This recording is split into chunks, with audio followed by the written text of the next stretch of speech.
No DQ Galaxy. We are live with a recap of Monday Night Raw for August the 14th, 2023. Shout out to everybody watching this, whether it's live or on demand. I appreciate your viewership and support. This week's Raw took place in Winnipeg, Canada. We opened up the show with the Judgment Day coming to the ring for a promo. They said that things have not been going their way. Finn Balor should have won the championship at SummerSlam, but they made sure to know that they are not going anywhere. Damian Priest said that he's upset that Finn Balor was not there with him. It was just Priest, Rhea Ripley, and Dominic. No Finn Balor anywhere. He wanted to know where Balor was. And at this point, Balor's buddy, J.D. McDonough, interrupted and had a message for them from Balor to not worry, focus on their matches for Raw.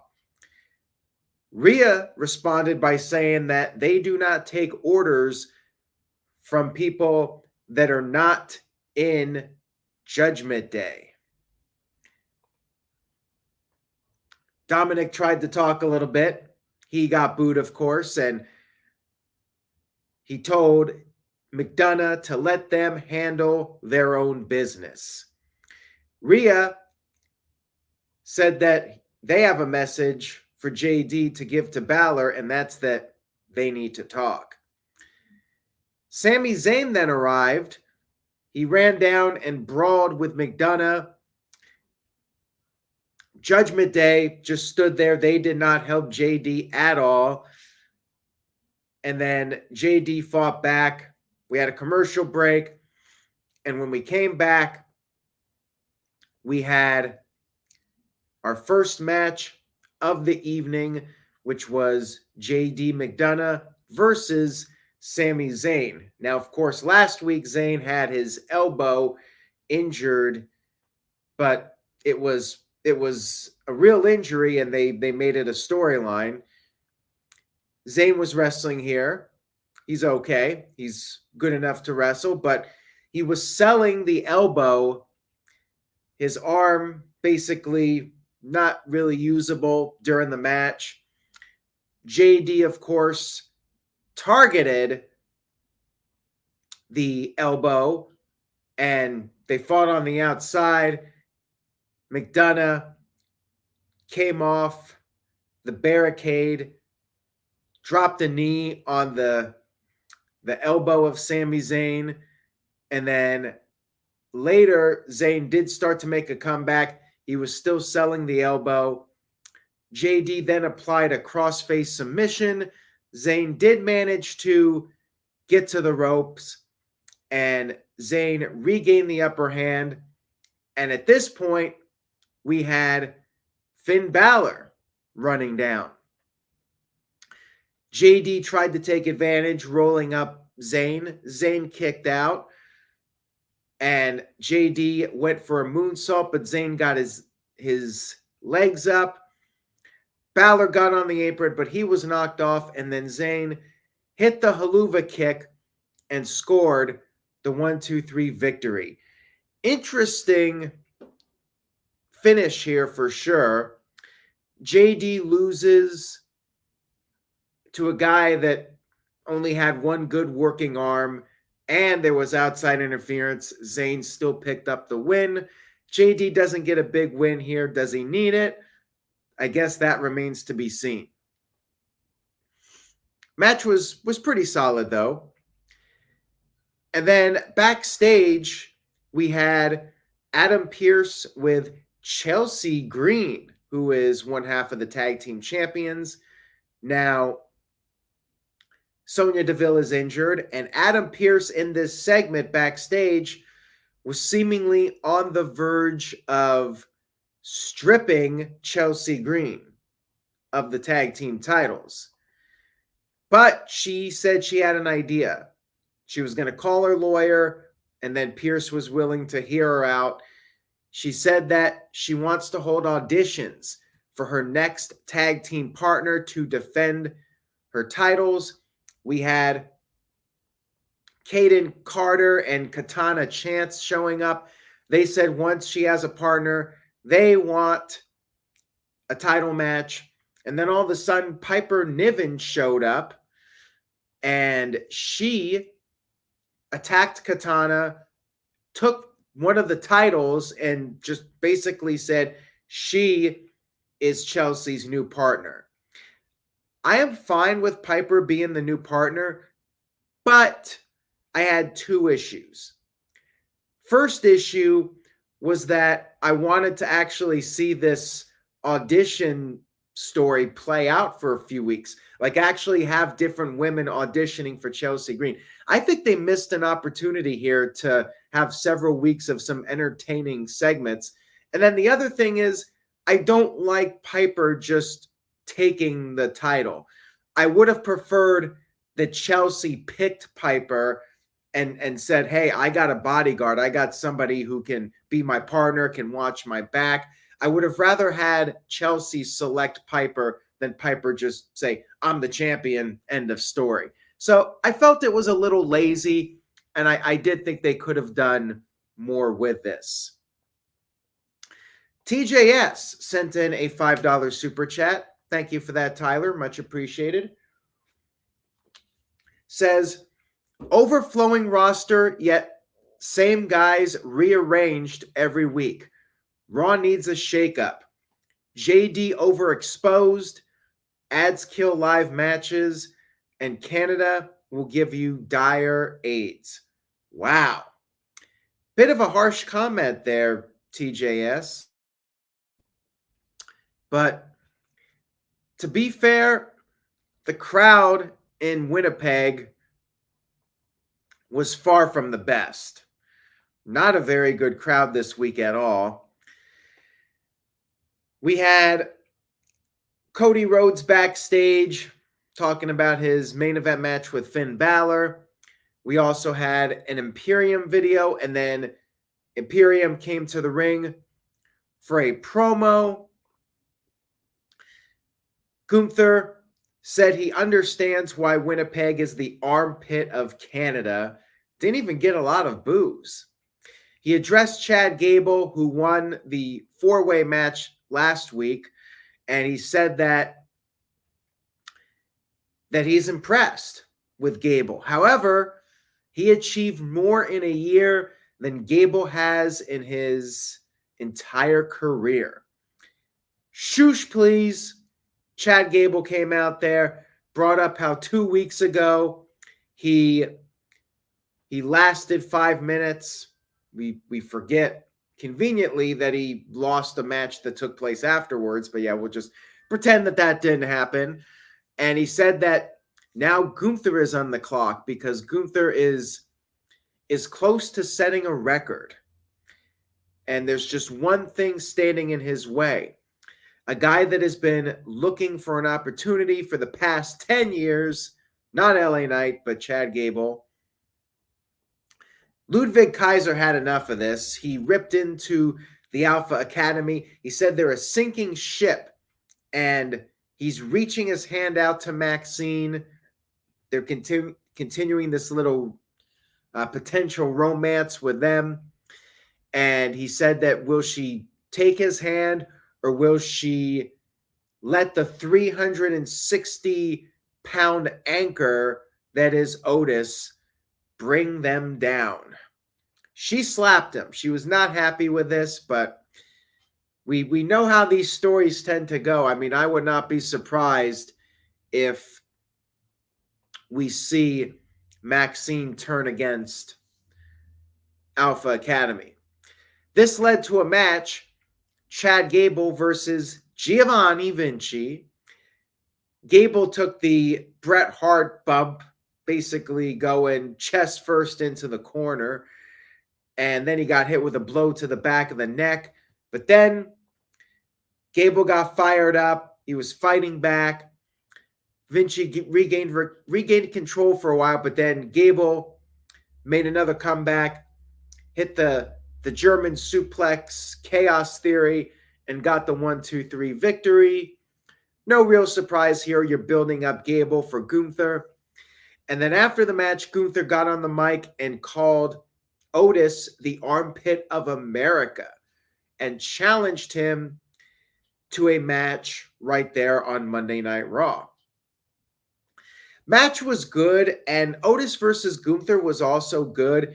But one of my criticisms of Raw is when you have like 3 or 4 segments with the same group of 3 or 4 people, and you do one match and then the other 2 guys in the storyline do a match. Like, to me, it just feels like you're trying to drag out the show. And I like when you mix and match and you have different people in different segments to just keep things interesting. Just my own personal opinion on it, though.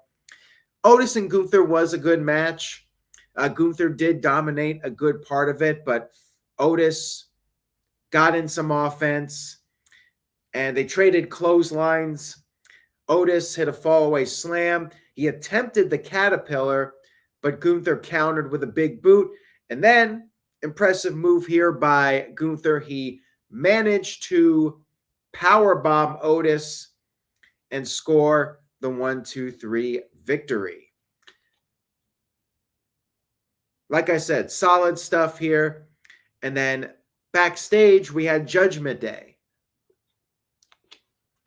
Judgment Day said that they've accomplished a lot in WWE, but they're losing their killer instinct. JD McDonough showed up, and Damian Priest told him to leave, so he did. And then Balor said he agrees with what Rhea Ripley said. They need to make things right, and that's what he's going to do in the main event with Cody Rhodes. We had a Bloodline video recapping what happened on SmackDown with Jey Uso quitting. And then we had a Drew McIntyre backstage promo, which was interrupted by Matt Riddle. Riddle had an idea for them to start a new tag team. That's Riddle's gimmick. He always needs a tag team partner. And McIntyre said maybe if nobody else volunteers, he'll consider it. We had a tag team match. Riddle came out there. He was up against the Viking Raiders, and Drew McIntyre, nice guy that he is, stepped up to the plate, came out there to be the tag team partner for Riddle. Match was pretty standard here.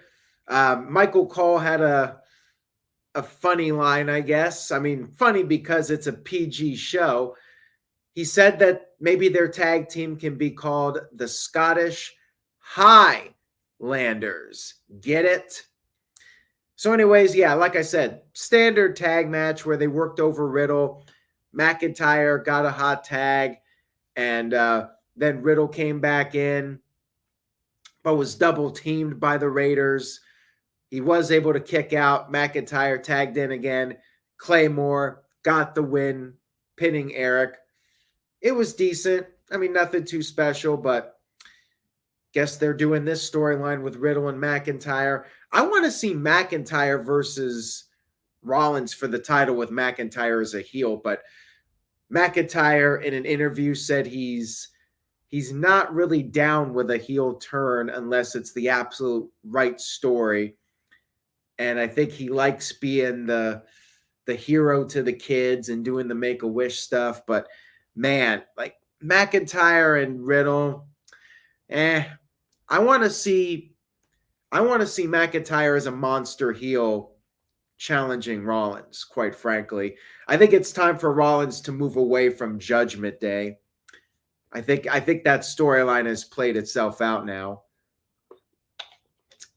Now, Walter sent in a $10 super chat. Rage of Wrestling. Can we go back to Walter Cruz? I miss Walter. Bring back Walter. Walter Cruz sent in a very generous $10 super chat and said, this was a missed opportunity. We all know Gunther's breaking this record. Why book the match for next week? Wait until the record's broken so we actually believe Gable can win. Now we know who's winning. Actually, I thought that they should have done it at Payback, and maybe they still are doing it Payback. Michael Wayne, correct me if I'm wrong because you know all these stats. I believe they're in Pittsburgh, right? If it was me, if it was my call, I would do this match at Payback, but you have to really convince fans that Gable has a chance. And what I would have done was bring out Kurt Angle. Have Angle talk to Gable in the ring and put him over like crazy, saying, "You're the most underrated guy perhaps in WWE history, and I want to train you personally so you can beat Gunther in Pittsburgh at Payback." And do some like vignettes of Kurt Angle working out with Gable and just doing these intense training sessions. I think that's how you build up Gable. And then you have Kurt Angle maybe even in his corner for that match. I mean, because then you have to wonder, Kurt Angle's there in Pittsburgh with Gable. Maybe Gable can do it and beat Gunther. Like, I think the heat would be even greater if you had Kurt Angle involved in that. You add Kurt Angle to the mix, maybe, just maybe, Gunther's chances drastic go down. But they didn't do it. They're doing the match next week, and like TJS said, it might be a match with a double count out or some crap because, well, WWE likes your double countouts. They like their double countouts, not our double countouts or your double countouts, their double countouts. The This Guy Experience sent in a $2 super chat. Thank you for that. And he was on the No DQ review, so check that out if you missed it. He says, been saying for 4 years, 2018 Drew needs to be world champion. I definitely think it's time to turn Drew. I feel like the babyface character has played itself out at this point. Seth Rollins needs a new heel to face him and challenge him for that championship. Somebody that you really think can beat him. And I think McIntyre is that guy. I think you're wasting McIntyre with Matt Riddle at this point. And I still say turn Riddle heel, but they have yet to do that. I think Riddle is like just a vicious heel. I think he would have been a better heel than Shinsuke Nakamura, quite frankly. But speaking of that, we'll get to Nakamura in just a minute here. Riddle and McIntyre, I guess they're going to be known as the Glaz Bros. So again, it's just the same old lame Matt Riddle comedy. You know, they already did it with Randy Orton, and it's just kind of a repeat of that, but probably not going to be as good. And backstage, the New Day, remember they're back, Kofi Kingston and Xavier Woods. They're back. And they issued a challenge for next week against Riddle and McIntyre to see which team will go on to challenge for the tag team titles, if those titles are ever going to be defended again. Guess we'll have to wait and see what's up with that. We had Raquel and Candice LeRae giving a pep talk to Indy Hartwell before Indy had a match against the Raw Women's Champion, or the World Heavyweight Women's Champion, whatever the hell they call it, Rhea Ripley. Indy got in some offense, but I mean, I think we all knew going in, Indy's not winning this. Like, she's barely on TV, and Rhea is one of the focal points. So yeah, Indy got in a few moves. She hit a spine buster. Rhea kicked out, but then Rhea sent Indy into the post on the outside of the ring. She taunted Candice LeRae, took a cheap shot at Candice. Indy tried to take advantage. She rolled up Rhea when she was back in the ring, but Rhea kicked out, and then Rhea finished off Indy with the Riptide.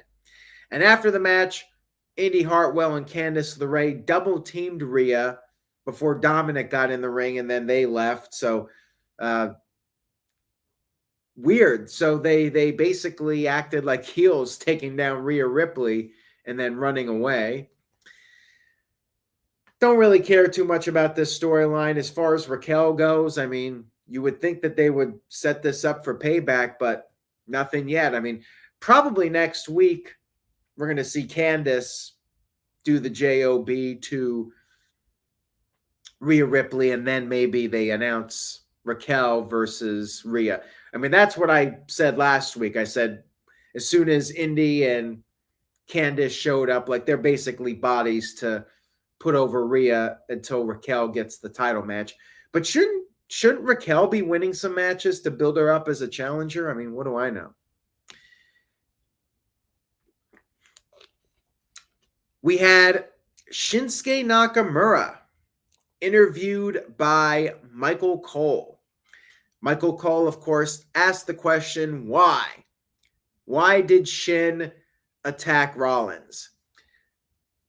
Nakamura was talking in Japanese to get the heel heat, and they kind of booed, they kind of chanted what, but it felt like a lot of indifference. And he then said in English that he wants the world title. Seth Rollins arrived, and he said he's not a hard man to find. He's a fighting champion, and if Nakamura wanted a match, all he had to do was ask. And I don't know if that's true or not, but wouldn't surprise me if it was. Somebody should let me know what he actually said, translated to English. I'm curious. I don't take TJS's word for it.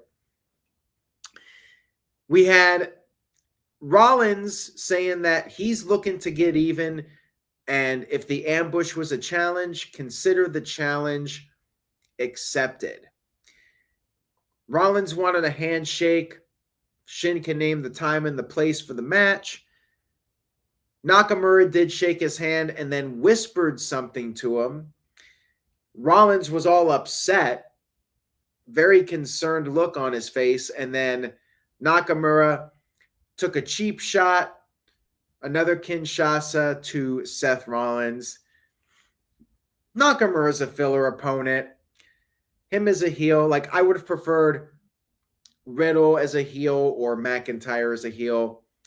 I mean, Nakamura already did the whole heel bit. Like, what's he going to do next? Is he going to give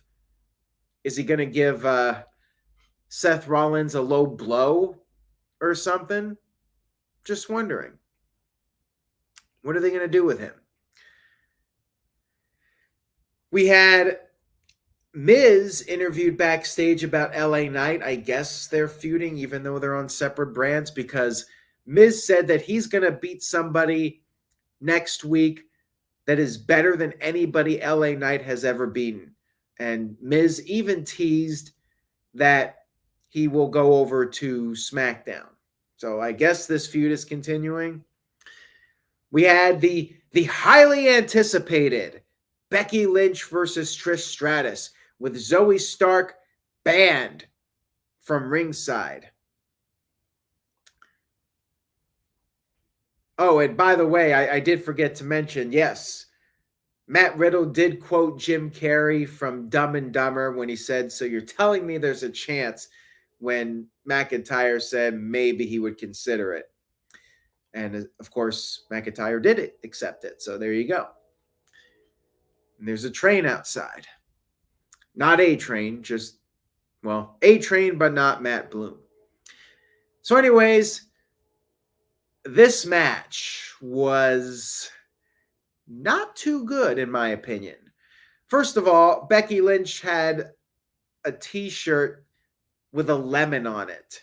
You know, that whole when life hands you lemons, you make lemonade. Like, I mean, this is really dumb, in my opinion. Like, this shirt is pretty cringy as far as I'm concerned. WWE's put out some good shirts. They've put out some bad shirts. I mean, I would definitely file this in one of the bad shirts categories. Becky was taking it to Trish in the early going, but then she chased Trish on the outside, and Trish outsmarted her, basically, got the upper hand. And then she got her back in the ring and was going for the Hurricane Rana in the corner that she always does, but she botched it. She did get it on the second attempt. She took Becky to the outside again, threw her into the steel steps, and then tried to use her mask as a weapon, but the referee took it away. We went to a commercial break, and when we came back, Trish busted out a spear since we were in Canada. Becky kicked out, and then Becky made a comeback, hit a big superplex. Trish kicked out of that. They went to the outside again. They went over the barricade, fought in the crowd, and guess what? They got counted out. Just when we thought we were done, we were mercifully done with this feud. Nope, it ain't over yet. They fought into the concession area. Trish was throwing T-shirts at Becky Lynch. I mean, that's a new one. Throwing T-shirts at somebody. And then, surprise, surprise, Zoey Stark showed up because the match was over, so, she could do something. She attacked Becky, and they got the best of her. But then Adam Pearce met up with them backstage and said, next time, there's going to be a next time, and he said there will not be a run-in or interference because next time they fight, it's going to be a steel cage match. Two things. Number one, the match ended in a double countout. I mean, Zoey Stark didn't even run in or interfere during the actual match. Number two, since when has a cage match not had outside interference? I mean, that's the running joke. Every cage match pretty much in history has a run-in or interference. So this was ridiculous. I mean, come on. I couldn't help but laugh at the absurdity of this segment. Ridiculous. TJS sent in a $5 super chat. Thank you, Tyler. Says, good night, Hulkamaniacs and jabroni marks without a life that don't know it's a work when you work a work and you work yourself into a shoot, Marks. That's a famous Hulk Hogan tweet from like 2011 when Impact Wrestling was going down the shitter, but Hulk Hogan was defiant and saying, no, it's the children that are wrong. He's not out of touch. Walter Cruz sent in a $2 super chat. Thank you, Walter. Says, if this was the match, glad it wasn't on SummerSlam. Yeah, me too. I mean, maybe they pulled that match from SummerSlam for good reason. This whole thing was just, Did not care for it. And where is Lita? Like, Lita just disappeared off the face of the earth. Like, really, where did she go? Wouldn't she have shown up at some point over the past 6 months? Did she get beat up and put into a coma and she's been in a coma for 6 months? Like, they've never explained what happened to Lita or why Lita has no interest in confronting Trish. No follow-up to that whatsoever. I mean, the whole storyline, it just sucks. It really does. Major disappointment as far as I'm concerned. So we had Gunther backstage, and speaking of things that don't really make sense, they're teasing the breakup of Imperium, which I think is a pretty bad idea because Vinci and Kaiser will likely get lost in the shuffle, and it's just a good group. You really don't need to break them up right now. Gunther's not happy that Vinci lost. He's not happy that Kaiser is flirting with Maxine Dupree. And Gunther said he's going to handle things by himself. He's going to face Chad Gable next week. And that's that. I mean, I really think they should have saved this for the Payback pay-per-view, but maybe they're going to do a double count out or DQ or some crap next week. We had our main event of the evening, Cody Rhodes versus Finn Balor, which I think this is like the third time they've wrestled this year, which isn't really a ton, but at the same time, like TJS said, we could really benefit from some fresh matchups, I think. We got the Let's Go Cody chants. So the crowd was a little bit into this match. I mean, not a ton, but they did chant for Cody. And just as Cody was starting to build momentum, Dominic ran down. Balor took advantage, of course, and then Damian Priest came down. Cody Rhodes hit the cutter, and then Priest grabbed Cody's foot while the referee wasn't looking. Cody did a suicide dive to both Priest and Balor, but then Rhea Ripley got on the apron. Dominic knocked Cody off the top as Cody was trying to do a move off the top in the ring. And then Dominic slid a chair into the ring. Referee took it, and as the referee was distracted, Priest slid the briefcase towards Balor, but it went under Balor's legs. Cody got it. Cody hit both of them with the briefcase and then finished off Balor with the crossroads and got the 1-2-3 victory. Match was entertaining, and all the stuff with the Judgment Day was fine. But I do agree that we need to move away from Cody versus Judgment Day.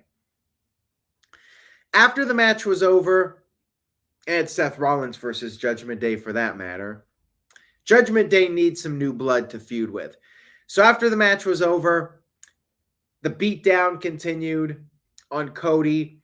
Sami Zayn ran down to make the save, but then JD McDonough attacked Zayn. That gave Judgment Day the upper hand. And then you had the South of Heaven choke slam to Zayn and coup de grace to Cody. Then Damian Priest took Zayn and gave him the Razor's Edge through the table. Judgment Day got back in the ring, had their big celebration, and I guess now the cliffhanger, kind of a cliffhanger, is will JD McDonough officially be initiated into the Judgment Day? I guess it's a decent cliffhanger. Building Nexus sent in a $2 super chat, says, maybe Cody wins the briefcase on Dominic. Well, maybe he wins it from Priest. I mean, that's a possibility if they want to get to Roman Reigns versus Cody Rhodes at WrestleMania. I mean, that's one direction that I'm not sure anybody has really talked about too much. Like, everybody's been talking about, well, maybe Cody wins the Rumble again. Maybe Cody beats Priest for the briefcase and cashes it in on Roman Reigns. I mean, that would work. They could do that. So overall, Raw was okay. Building Nexus meant to say Priest. So thank you for the 2 super chats. I appreciated Building Nexus. I think that this was an okay show, but kind of boring at times. Crowd heat was disappointing. And the whole Becky Lynch and Trish Stratus thing, which was one of the big hooks for the show, I was very disappointed with. So I'm going with a C. Average, run-of-the-mill Raw. I mean, basic wrestling show. Judgment Day stuff was pretty good, but there was also a lot on this show that did not really get me all that much invested in Payback. Like, they didn't really do much at all to build Payback. What are they, AEW now? Like, waiting till the last minute to build up these cards? It was okay, but I was definitely hoping for more. That's all I got for this week. Thank you all so much for tuning in. I very much appreciate it. And hopefully they get Kevin Owens back in the mix and do a tag team title match. I mean, they really need to do something here with these tag titles. Thank you all so much for tuning in. If you liked the video, please give it a thumbs up. Stay tuned to NoDQ.com for the very latest WWE and AEW news and rumors. Say yes to NoDQ.com, and I will see you all next time.